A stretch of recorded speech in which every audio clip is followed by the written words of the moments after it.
Thank you নীলা ভাবি, এটা share করার জন্য। খুবই ভালো কথা। দোল খেতে খেতে আপনাকে ফোন করছি, দোলনাতে। ঠিক আছে, যা লিখেছি যতটুকু মনে ছিল এত বছর পর, এটা লিখতে কিন্তু অনেক সময় লেগেছে। আপনি জানেন তো নীলা ভাবি, তাই না? ভালোই হলো আপনি দেখালেন। আমি আমার বাড়ির পিছনে বসে দোলনায় হাওয়া খেতে খেতে আপনাকে আপনার জিনিসটা পড়তে পড়তে যে ট্যাগ করেছেন দেখলাম, কে ওর জন্য ইনফরমেশন দিয়েছিল। যাক, আপনি কি নিয়ে পড়ে আসছেন এক আল্লাহ জানে। আর আমারে কেন জড়ালেন এর মধ্যে আমি নিজেও জানিলাম না, বুঝছেন? কি আপনি চেয়েছেন? আপনি কথাও বলেন না। আমি তো কথা বলতে রাজি আছি এখন, আপনি আমার সাথে কথা বলেন ভাবি। ঠিক আছে, কি নিয়ে কি করেছি আমি? আপনি কোথা থেকে দেখেছেন আজিজ মোহন ভাইকে আমার সাথে? হ্যাঁ ভাবি, কোথায় দেখেছেন আপনি আমাকে?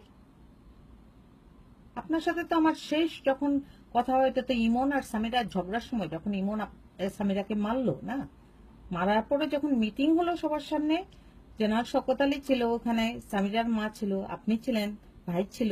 আমাকে যখন সামিরার মা ডাকলো, তখন যে ইমন যে সামিরাকে মারলো, আমি কি জানি সেটা? জানলে তো আমি যেতাম না। যাওয়ার পর কে যেতে চায়? এইসব নোংরামির মধ্যে কে যেতে চায়? আপনি বলেন, এই নোংরামিগুলিতে কে যেতে চায়? যেখানে জামাই বউরে পিটায়, এর থেকে নোংরা জিনিস আর কিছু নাই আমার কাছে যদি বলেন। কারণ আমার ফ্যামিলির মানুষ, ছোটবেলার থেকে আমরা শিখে এসেছি যে ছেলেরা, পুরুষ মানুষরা মেয়ে লোকের গায়ে হাত তোলা খারাপ। ঠিক আছে, আর আপনার ছেলে দুইবার বউ পিটিয়েছে খুব খারাপ ভাবে। আর আমি প্রথমবার কিছু বলিনি, দ্বিতীয়বার বলেছি যে রিক্সাওয়ালারা বউ পিটায়।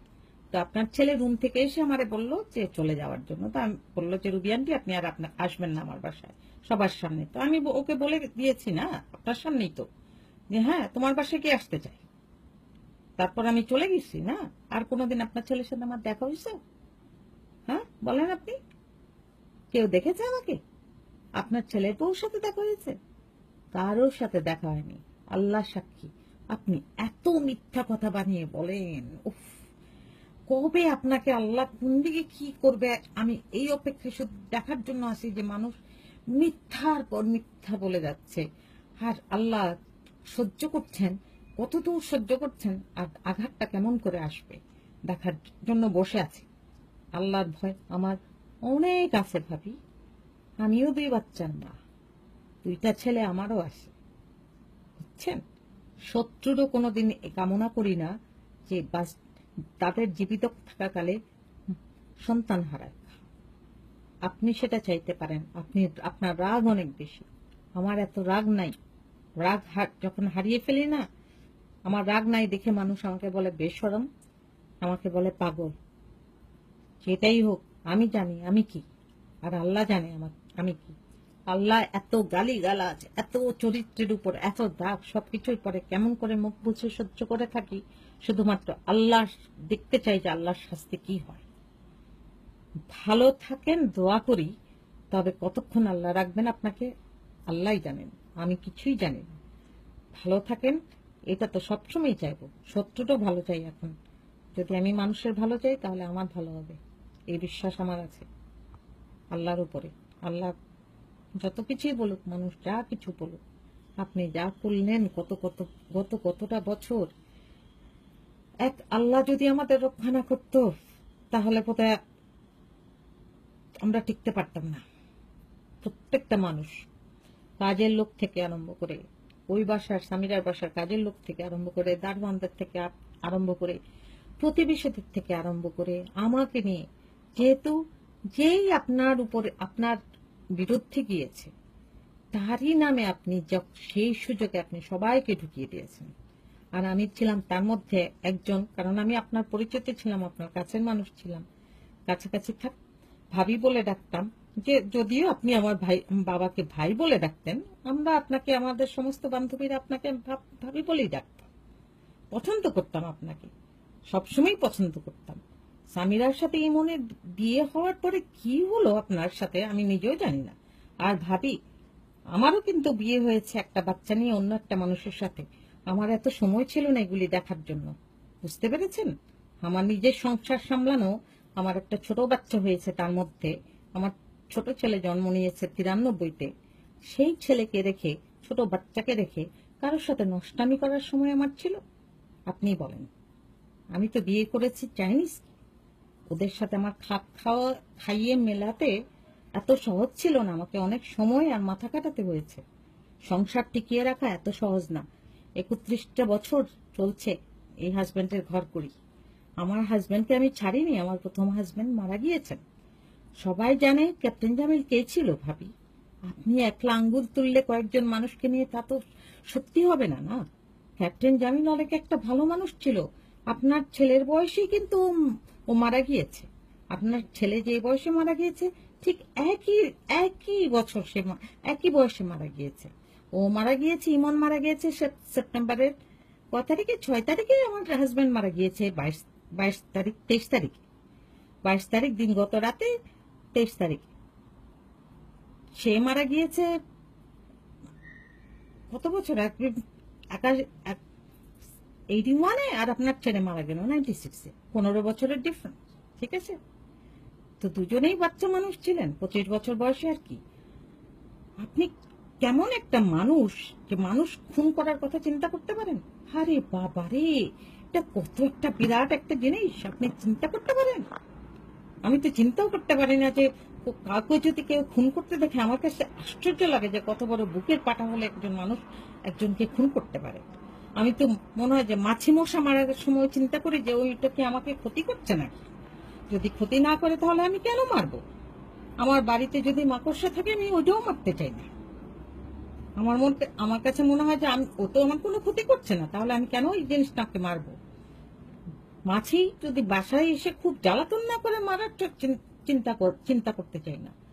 মশা তো মারতেই হয়, অসুখ বিসুখ মাছি মশা অনেক কিছুই বহন করে, মাছিরও অনেক ভালো জিনিস আছে।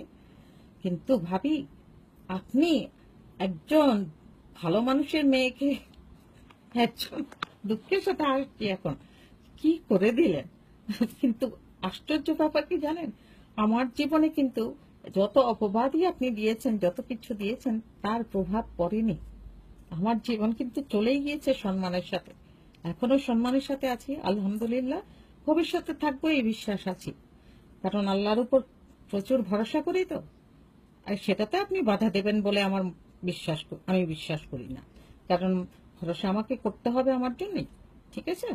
তা আপনি আমার চিন্তা বাদ দিয়ে না ভাবি, একটুখানি আর নোংরামির মধ্যে যেন না। অনেক তো হলো, ছেলেটা মারা গিয়েছে, কত বছর হলো বলেন তো? প্রায় 21 বছর। হ্যাঁ, 96, 21 বছর হয়ে গিয়েছে না ইমন মারা গেল। তো 21টা বছর আপনি ওকে বাঁচতে দিলেন কোথায় ভাবি? আরে বাবারে, কি সর্বনাশ! আপনার মতো মা তো আমি দেখিনি। আপনি কি দিচ্ছেন আপনার ছেলেকে? ও যেভাবেই মারা যাক না, আপনার ছেলের কাছে তো কিছু যাবে না। এই যে নোংরামিগুলি করছেন, এই যে কাদা ছোড়াছুড়ি গুলি আপনি করছেন, আমার উপর যে মিথ্যা অপবাদ দিচ্ছেন, কার উপর যাচ্ছে এটা? আপনার ছেলের উপরে, ঠিক আছে? যদি আপনি বিশ্বাস করেন যে আপনি যা বলছেন তার মধ্যে বিন্দুমাত্র মিথ্যা আছে, তাহলে কিন্তু এটা ইমনের উপর যাবে। বিশ্বাস রেখেন ভাবি। আমি কিন্তু আর চুপ থাকবো না, আমি কিন্তু কথা বলবো। আপনি একটু সাবধানে থাকেন। আমি কিন্তু ছাড়বো না আপনাকে। আমি আপনাকে বলেছি না, আমি রিজভিকেও খুঁজে বের করবো, সবাইকে খুঁজে বের করবো। আমার ছেলেরা এখন বড় হয়ে গেছে, কেউ আর আমার সাথে থাকে না। আমার ছোট ছেলে চলে গিয়েছে ওর দাদির কাছে, কারণ দাদি আর ফুপুর ওখানে ও নিচে ওর অফিস, ওর কাজের সুবিধা হয়। আমরা বুড়াবুড়ি এই বাড়িতে থাকি, আমরা আমাদের মধ্যে করে জীবনযাপন কাটাই। বড় ছেলে আছে কানাডাতে, আমরা এই নিয়েই চলি, বুঝছেন? আমাদের বেশি কিছু নেই, কমও নেই। যা দিয়েছেন আল্লাহ তা নিয়ে আলহামদুলিল্লাহ। কিন্তু এই কেমন মানুষ আপনি? কি মানুষ? আজকে আমার বলার সুযোগ হলো যে আপনাকে আমি আমার লিখে আর শোনাচ্ছি না, আমি আপনাকে কোনোভাবে আমার কথা শোনাচ্ছি। আপনি আমার কথা যদি শুনেন, আমার মনে হয় যে আমি আপনাকে চেহারা যদি দেখাতে পারতাম খুব ভালো হতো।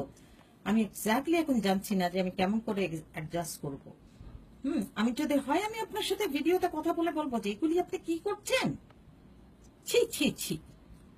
আপনি চিন্তা করেন আমার বান্ধবীদের কথা, তারা আমাকে সারাটা জীবন দেখেছে, আমার জীবন থেকে প্রত্যেকটা বান্ধবী আমাকে জানে। আপনি যে এই জিনিসগুলি যদি সামনে আমার চরিত্র নিয়ে ওদের সামনে ধরেন, ওরা তো হাসবে। কয়জন মানুষকে আপনি বুঝাবেন এই জিনিসগুলি? আপনাকে তো সবার মধ্যে থাকতে হবে। আপনি যখন ঢাকায় যান তখন নাসরিনের সাথে মেলেন, আপনি যখন যেখানে লন্ডনে থাকলে আমার মনে হয় কনির সাথেও দেখা হয়, তারপর বাংলাদেশে কনির বিয়েতেও গিয়েছেন। আমি দেখলাম যে আপনি অনেকের মধ্যেই ছিলেন। মুকুলাপাকে দেখেছিলেন। হ্যাঁ, মুকুলাপা সবাই, মুকুলাপা আমাদের ছোট দেখেছে ভাবি। আপনি কথা যদি বলেন, ওনাদেরও আমরা দেখেছি ইয়াং অবস্থায়। আপনি যে কথাগুলি এখানে ছাপান বা কোনো কিছু করেন, তো সত্যিটা যেটা লিখেছি এত বছর পর যেটা মনে পড়েছে সেটাই কিন্তু লিখেছি। ঠিক আছে, কোনো কিছু বাড়িয়ে লিখিনি। তো সেই জিনিসগুলি হয়তো কিছুটা ওলট পালট হতে পারে। আর খবরের কাগজে নিজেকে যখন হত্যাকারী হিসাবে দেখেছি, অবশ্যই আমার মাথা ঠিক ছিল না। আর তখন আমার হাজব্যান্ড আমেরিকা চলে আসার জন্য তৈরি হচ্ছে।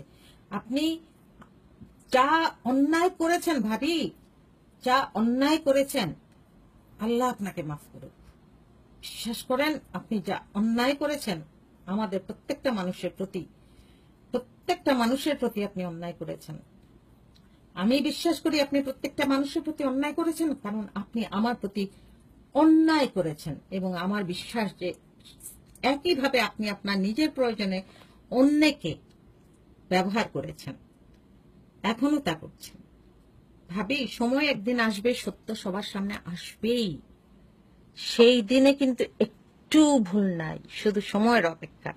আর যখন আপনার কাছ থেকে সময় চলে যাবে আর ফিরে আপনি আর মাফ চাইতে পারবেন না আল্লাহর কাছে।